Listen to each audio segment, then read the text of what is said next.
Welcome to your year 2021 Zodiac forecast. I'm astrologer Patrick Arundell. Thank you so much for joining me. I'd be honoured if you'd subscribe to my channel. Now I'm going to provide a penetrative insight for each of the 12 zodiac signs, so please stay with me for that. But just to say, if you'd like to ascend beyond your zodiac sign, which is just based on the location of the sun and how the planets interact with that, and find out what this new year will hold for you as an individual, there is nothing more accurate and telling than a personal forecast. Now you can get your 12-month personal forecast for 2021 plus a character analysis for 30% off, a special offer. Please see the link below. But also know, if you order in 2020, I'll give you the rest of 2020 free. So if you order in October, you get October, November, December, plus the following 12 months. Now your zodiac forecast is going to be of great interest to you, of course, and it does give us a fascinating insight into what we can expect. But of course, the zodiac or the horoscope contains much more information than just our sun. And that's where that personal horoscope comes in. But also, as we start each year, we have a solar return. And I want you to think of that solar return at midnight on the 1st of January 2021 as like your personal birth chart. It gives us a blueprint of what we can all expect collectively for this new year. So I'm going to share that information next. But when I go into your zodiac forecast, I'll be sharing different wheels, the different eclipses, to give you a really big opportunity to get a feel for what's coming for you. But astrology is basically the study of time. And when events happen in the past, when particular planetary alignments occur, when we look forwards to see when those alignments will happen again, it gives us a bit of a clue of what we can expect. And the fascinating thing, of course, is that as 2020 came to a close to December, Saturn moved back into Aquarius. It had been there from the 22nd of March to the 2nd of August 2020, but it moves from the cold sign of Capricorn, which it governs in its dignity. It's the sole ruler of Capricorn, and it moved into the sign of Aquarius, where it's the co-regent along with Uranus. Now it was joined on the 20th of December by Jupiter. And then on the 21st of December, they came into a conjunction. And that conjunction is still there. It's not quite exact, but it's still there as we begin this new year. Now, what we can learn from those past events is that the last time this happened was in fact in 1405. So a very, very long time ago, and that was on the 7th of January. And I think what began at that time was the Cultural Revolution in a way. So what we can expect this year is a revolution, that's for sure. And of course we were seeing elements of that revolution beginning last year. And part of the revolution can be evolution. It doesn't always have to be turbulent, but there are certain parts of what happened in 2020 that were, of course, very turbulent. Now, the conjunction that goes between the planets of Jupiter, which is about expansion and growth and optimism, and Saturn, which is about resistance, obstacles, boundaries, tradition, usually happens just under every 20 years, about 19.8 years. This is because Jupiter takes 11.8 years to go through its cycle, and Saturn takes 29.5 years to complete its cycle. And over the last 1,000 years, predominantly, the three signs that this conjunction has occurred in most of all are of Sagittarius, Capricorn, and Pisces. So that's what makes this Aquarius conjunction so absolutely blindingly exciting. Now, it's also true to say that the eclipse cycle that we welcomed in on the 14th of December 2020 was the Saros cycle that is featuring the polar axes of Sagittarius and Gemini. Now, that began on the 30th of May 1984 in the sign of Gemini with a solar eclipse. And if we look back to when eclipse cycles begin, that gives us a big idea of what they may bring in their wake. So that one had Saturn and Mars conjunct in the sign of Scorpio, very much to do with finance, but also to do with desire, could even say lust. But Saturn, of course, is about discipline, it's about those structures, and Mars, certainly in its second home zone of Scorpio, is very much about desire. So you can see that a certain amount of repression would come from that particular conjunction, but also the potential to work very hard on resources. And I think in terms of the material world, there's been a lot of development since 1984, and some people would argue a lot of growth. But on the other side of the heavens, where the eclipse occurred, not only did we have the solar eclipse in the wonderful, quick-witted Gemini, we also had Venus there, which is very flirty and alluring and attractive. But we also had Chiron, and that is the wounded healer, and that was conjunct the North Node and Venus. So for me, this pattern that we're beginning this year, or picking up the thread of, which has been rejuvenated by the solar eclipse in Sagittarius on the 14th of December, which forged an amazingly positive angle to Mars. So I think we're all going to be feeling a lot more hopeful as we come to the end of this year, because last year, 2020, was just so terribly trying. I think we are going to have a much greater sense of momentum, a much greater sense that something is shifting and moving in our consciousness, our way of being. But I think that gathering of energy back in 1984 in Gemini was really a lot to do with the way society has changed since then, not just in a material sense, but also in a social sense. So we've seen a mass transformation in the way we consume information, the media, which has come through the internet, and of course printed media has declined quite sharply, but they're very much governed by the sign of Gemini. So we could say that Chiron, the wounded healer, being in that part of the situation in conjunction with Venus, points towards a wound in what we believe in. And I think with that energy all clustered together based on universal central time in the 8th house of transformation, very Scorpionic itself, and Mars and Saturn in conjunction in Scorpio, we have had a lot of lust since 1984, and we have had a lot of challenges to ideas, because if we go back to that time, I think there was much more of an orthodox that most people were expected to fit into. People have found their voices, they expect to have their voice. Now on the other side of the heavens, with the solar eclipse that occurred on the 14th of December 2020, Sagittarius energy is about the higher principle of communication. So it's about philosophy, it's about the intellect, it's about history, travel, it's about borders. It can be about laws and regulations, but it's very much to do with trying to find the higher principles of society.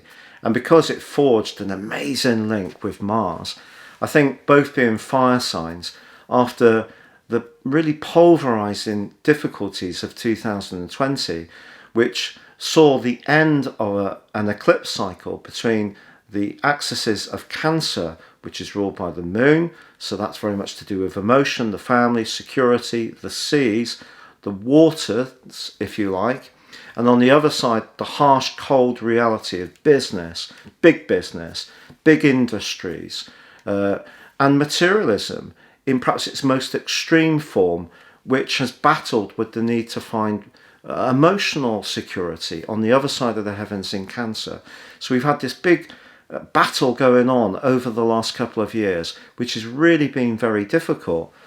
And I feel that obviously there are some institutions, some business strands, some countries which will try to withhold or to hold on to power in a very oppressive way.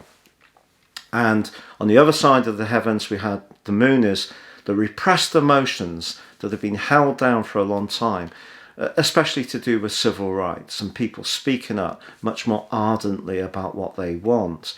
So the Sagittarius energy that is coming along, which re-evokes that first 1984 eclipse in Gemini, when this Saros eclipse cycle began, is very much about communication and information. So this year we're going to see a lot of sharing of ideas, that's for sure. And of course, we're seeing a lot of polarization in people's viewpoints and a lot of outspoken expression of ideas, and sometimes not enough tolerance. So that's an interesting principle. So as we come into this new year, although Saturn is the co-ruler of Aquarius, and of course it was co-present with Jupiter over the last year as Jupiter made its way through the sign of Capricorn, where of course it's not at its best, it's in its fall, and we've had a fall in the stock market. And also if we look back to when Jupiter and Pluto were last together, that was in 2008 in Capricorn, we had a fall in the stock market.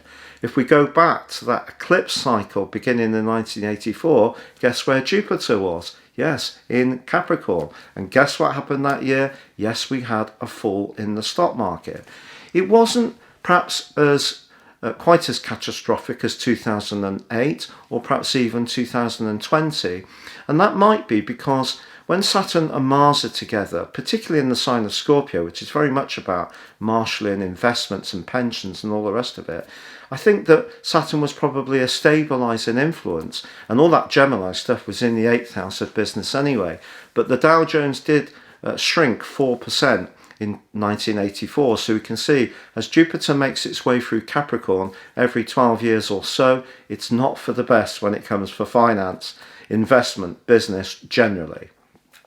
So as we come into this new year, Jupiter and Saturn are together and they are still co-present, and some astrologers would argue therefore that because Saturn is the co-ruler of Aquarius, the traditional ruler, that some of the more cool repressive energies of Capricorn will still be to the fore.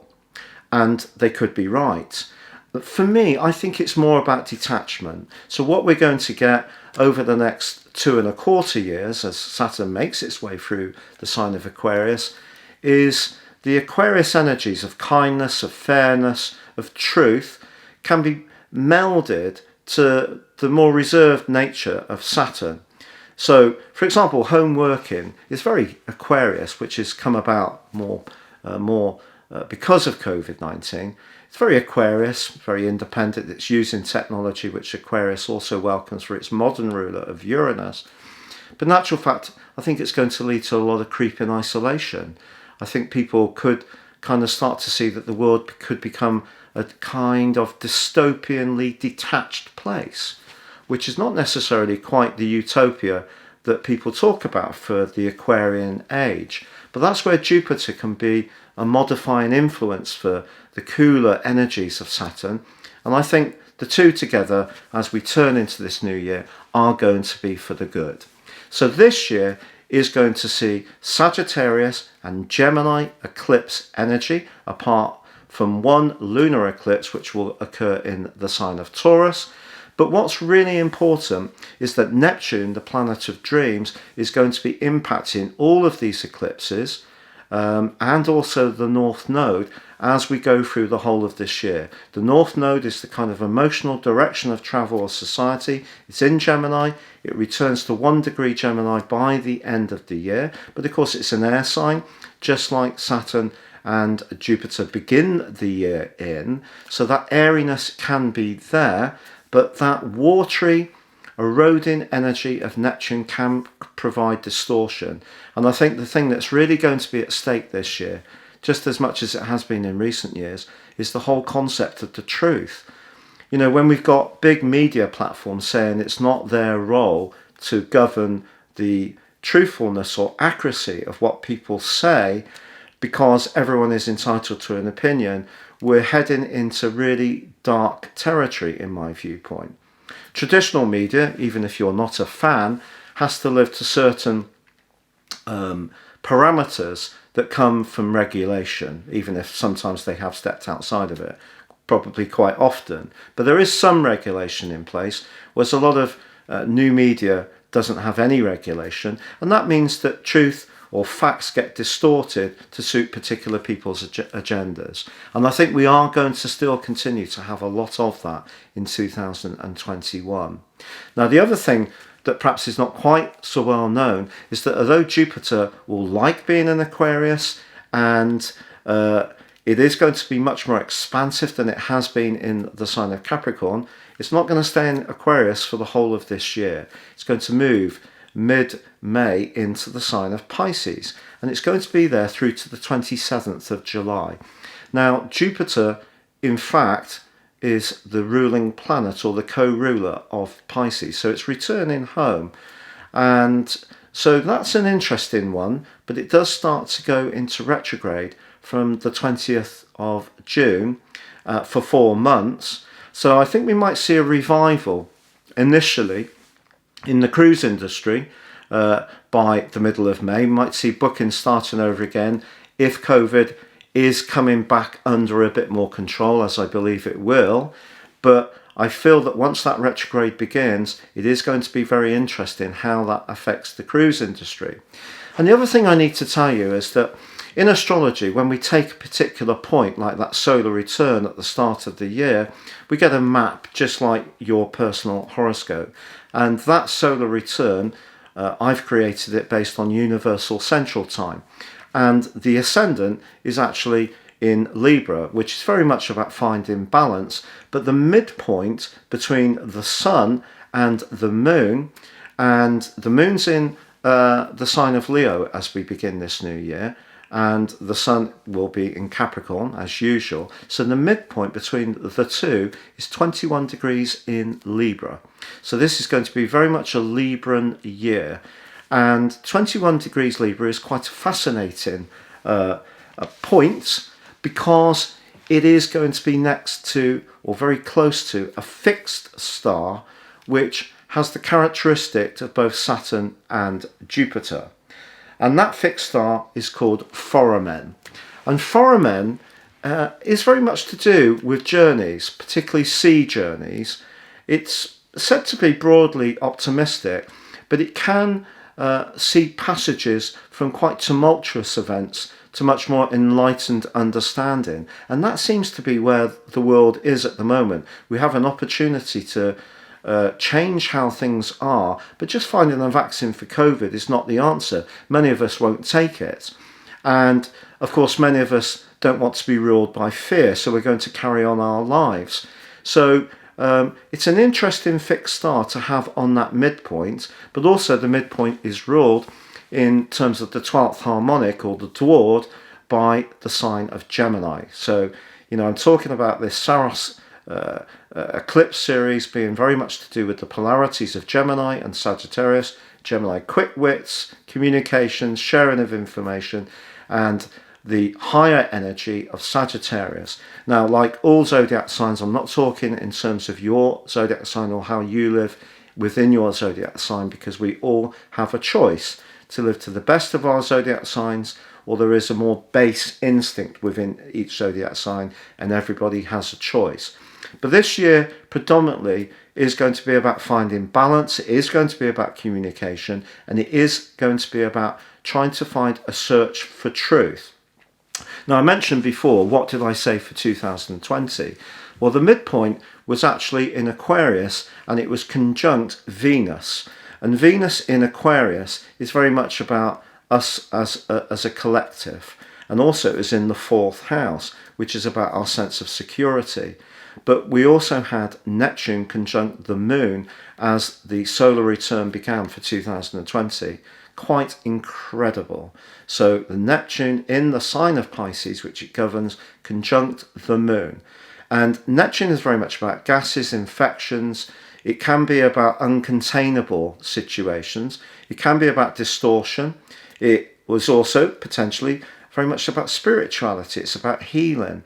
But having that conjunct the moon for the world collective, where we all found out that wherever we lived in the world, we were all connected to the same issue like never before. That's quite extraordinary. And the other thing that all astrologers knew, of course, was that we had the posse in Capricorn of Saturn, Jupiter and Pluto. So most astrologers believed that there would be a crash in the stock market, so we weren't wrong about that.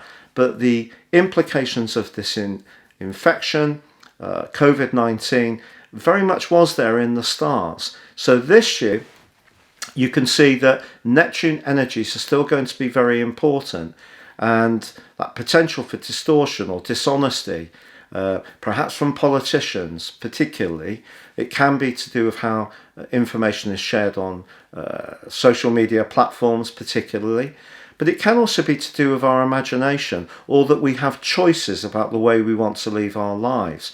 But Sagittarius generally is very much about travel, and I think the travel industry will get revived this year, but I think we're going to see changes. So we're going to see more temperature tests at airports and ports. We may see some very quick COVID tests being enacted, which will give very quick results, and we'll start to see more and more travel picking up. It's a fact, because people don't like to be contained.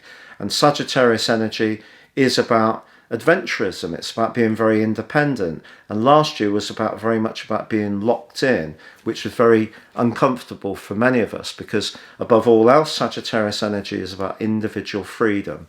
So this year is a very, very exciting year. It does give us an opportunity to bounce back. It's not going to be without big challenges. We do have a very pressing right angle between Saturn and Uranus, the two rulers of Aquarius, which is going to go on to about the 31st of July. It comes back from around about the last 5 days of November to the end of the year. And that's a really difficult aspect, I feel, because Uranus, of course, is in the sign of Taurus, and that's very much to do with resisting change. Taurus likes continuity, whereas Uranus likes to shake things up. So our attitude to the earth, environmentalism, how we live, how we consume, which Taurus energy is very much about as well. It's what we enjoy eating, drinking, spending our money on, bit of luxury. All of us love a bit of luxury, but that's being tempered by this potential new world order that Jupiter and Saturn initially are bringing in the sign of Aquarius, plus that solar eclipse energy that really came in with such a hurtling ferocity in its wonderful trine with Mars on the 14th of December. We've had Venus moving mid-month December into the sign of Sagittarius. So it's a much freer, looser energy as we come into this new year. But stay with me now to get the inside track on your zodiac sign, because I really feel that this is a year that we need to be informed about like no other. Your specific deep dive video for 2021 Aries. The first thing we have to look at is that your ruling planet is Mars. Mars is about passion, it's about enthusiasm, it's about go-getting, and it's in your sign as we begin this year. So the solar return sees Mars in Aries, and it is in a clash. It's in a clash with Pluto. So that energy is going to play out through the whole year. So some of the energy that you experienced last year in terms of wanting to be much more individualistic, because you had Mars in your sign for 6 months, but coming up against those more traditional forces of the group of planets in the sign of Capricorn, well, that's going to continue to a degree. So if you want to make progress, you're probably going to have to double down against those people who want to resist you. Now, they may want to resist you through jealousy. They may want to resist you because you've got exciting new ideas that makes them feel challenged. Or perhaps you've worked in a very kind of traditional way for much of your time, and this particular dynamic is pushing you to think about how you can change your approach and therefore change your role in life, which is governed by Pluto being in your 10th house, Capricorn. That's how you interact with the world. But Mars is in your sign, which is all about your individuality. So it's a very exciting position for Mars to be in. Yes, the second half of last year, it was in a big dust up with that group of planets in Capricorn. But remember, 2 of those have now moved into the sign of Aquarius. And Aquarius for you is all about friendship. It's about your longer term future. It's about fraternity. It's about your higher ideals. And I think Jupiter being in this area is so much more uplifting for you. For sure, the middle of May, it is going to be going into Pisces, and it will stay there through to the 27th of July. And during that period of time, I think you are going to experience a greater sensitivity, but it's also going to be a time when your philosophies may change. Your outlook on life may alter quite radically, because the 12th house, which is to do with how we do think about things carefully, how we retreat a little bit, how we may feel a little quieter. It can be a sector of endings, but it's also a sector of preparation. But Neptune is the planet that governs that sector, and Neptune is going to be there all of this year. But it's not new to you, Aries. It's been there since 2012. So I think during that period of time, between then and now, there probably have been some times when you have been happier to just step back, have more time to meditate, to think, to enjoy crafting or nature, to think more about spiritual concerns. That's become much more part of what makes you you. And that is going to be a very important feature this year, because although the Eclipse series, as I explained before, is going to be lively and vibrant, going across your 3rd and 9th houses, which is all about communication, and you're surfing the tremendous energy that's come into this new year by Mars, your ruler, being in a fantastic 120-degree enabling trine with the solar eclipse of the 14th of December, which provides a backdrop for the first 5.5 months of this year. That's given you a lot of go-getting energy, but I still think there are going to be times, because of the role of Neptune, when you are a little bit quieter, when you do want to think about more about what makes you tick, the meaning of life, to embrace newer approaches to your existence. And that can expand your consciousness hugely. It's very exciting, but it's kind of a little bit different for you, because generally your sign, of course, is ruled by Mars, which is about action. It's a fire sign. It's hot. It likes to make things happen. So Neptune's wet and it's reclusive potentially. So the two create a degree of not necessarily conflict, but they're a bit disassociated. But that Jupiter and Saturn conjunction at the start of the year is really exciting. And I think the last couple of years particularly has taught you a lot about who you can really relate to. It could be through your profession. It could be through your friendships. It could be through your own goals and ambitions. And I do think that that's going to continue to be a period of change for you this year, not least because of these two are together, as I mentioned before, for the first time since 1405. I'm sure you weren't around then to enjoy that any more than I was. But what we're seeing is a chance to move away from the rather cold, sterile energies of Capricorn into something that's much more unifying. It's about us all coming together in a collective sense. And for you particularly, who can very much be a leader, it could be you who's going to take the lead and show the flair and the passion to really inspire people to follow the ideas that are exciting you. But it is true to say that Uranus, the planet of surprises, the planet of restlessness, does stay in your sector of resources all this year, so the 2nd house. So it may mean that you are chopping and changing a little bit. Some streams of income may dry up from the past, but you're going to innovate and find new ways to do things. But Uranus is in conflict with Saturn from the middle of January to the end of July, and then from the last 5 days of November to the end of the year. So if there are changes that you need to embrace, it's probably not going to be without any discomfort, because we're all living in a world which is radically changing because of COVID, because of the restrictions that we've had on travel, on personal freedom, and the way that we're approaching our existences is much more Aquarian in a way. It's much more detached. It's much more using digital communications, because the sign of Aquarius is an air sign, so it's all about the collective, but sometimes also retaining our individuality. So we're going to become more conscious of who we are as individuals, more conscious of how we connect to others. So for you, with Uranus in your second house, a very down-to-earth part of your scope, literally, because it's in an earth sign in Taurus, against the idealistic location of Saturn, and Saturn will be in Aquarius all of this year, I do feel that there will be some growing pains, potentially. But Jupiter generally in this sector through to the middle of May, and then from the end of July to the near to the end of December, before she moves back into the sign of Pisces, that is generally a very positive influence for you. So something to be excited about. Now, what about your love life? Well, as you start this new year, Neptune, the planet of dreams, is in a right angle with Venus, the planet of attraction. And Venus is in Sagittarius, your sister fire sign. So that means that Venus is forging a very good angle to Mars as this year begins for you.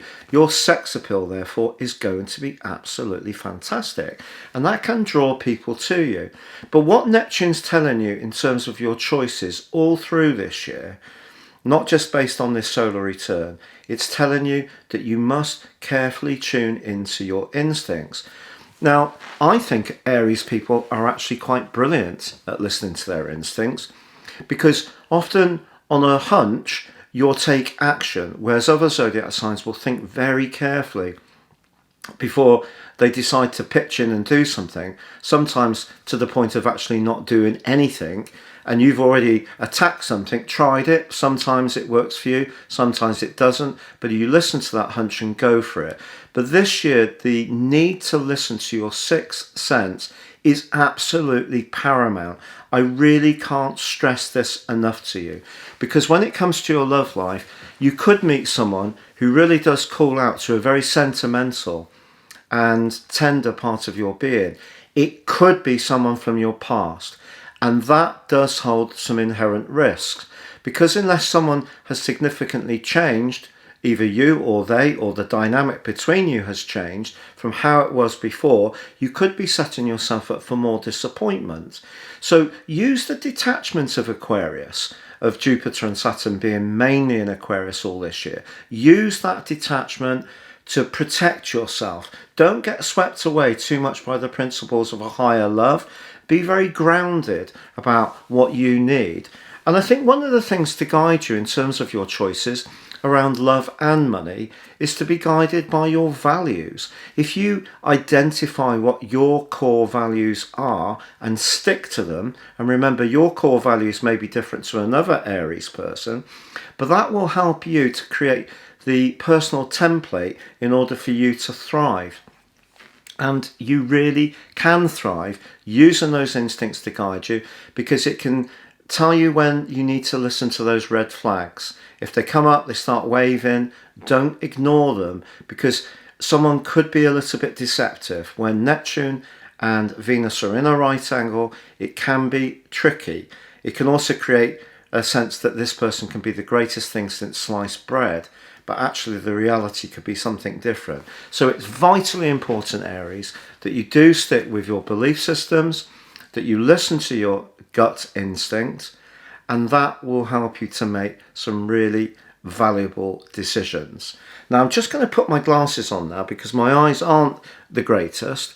Now, there are some hot times for you this year which are really going to help you to make progress. The 22nd of March, so just after the sun enters your sign again, and we have the vernal equinox, 2 days later in fact, Venus joins your sign and is in a conjunction broadly with the sun through to the middle of April. You are going to be drawing magnificence to you across that group of days. You're really going to have such a lovely vibe. And also remember, Venus and Mars were in that solar return, saying that your sex appeal is generally very high this year. Also, from the 12th of July to the 29th of July, Mars is going through the sign, your ruler, of Leo. And that's going to give you much more self-confidence. This is a brilliant time to strut your stuff, to really show just how alluring and attractive and gorgeous you are. Go for it. It's a wonderful opportunity. Now, we are going to have a Mercury retrograde in the sign of Aquarius just before the end of January, but from the middle of January onwards through till the March the 11th, I do feel that you may find out that one particular friend, perhaps from the past, is not as reliable as you would like, and you may have to cut your losses and accept that we can't win them all. Your values may be changing. Even if you have that template, still be open to change, because I think definitely once Jupiter moves in the middle of May through to the end of July into your 12th house, your ability to expand your philosophies is going to be enormous, and you're probably going to want to ascend to a higher way of being. And if there is anyone who seems a bit petty, always moaning, only rings you up when they want to have a moan about their life and they're not very attuned to your situation, these are the kind of relationships you may want to cut out. It is true to say that on the 19th and 20th of January, I must tell you this, you may have a spontaneous need to spend money in the January sales. And it may be on something that really gives you a buzz. Equally, you may find yourself having to make some kind of quick decision around a financial matter, but that can be quite exciting too. We have a Mercury retrograde also from the 7th of September to the 2nd of November, including the shadow period. And that is going to call upon you to be very cautious around relationships, because it's going to be in the sign of Libra, and that's all about how you listen, how you get information for others, so that can be a little bit of a pain too. But this is going to be a year dominated by those eclipses that are very much to do with communication.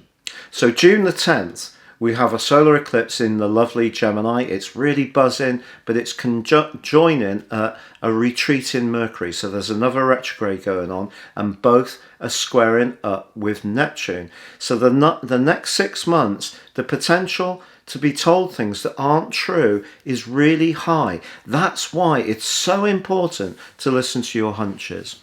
Now, on the 19th of November, we have a lunar eclipse in your sector of resources.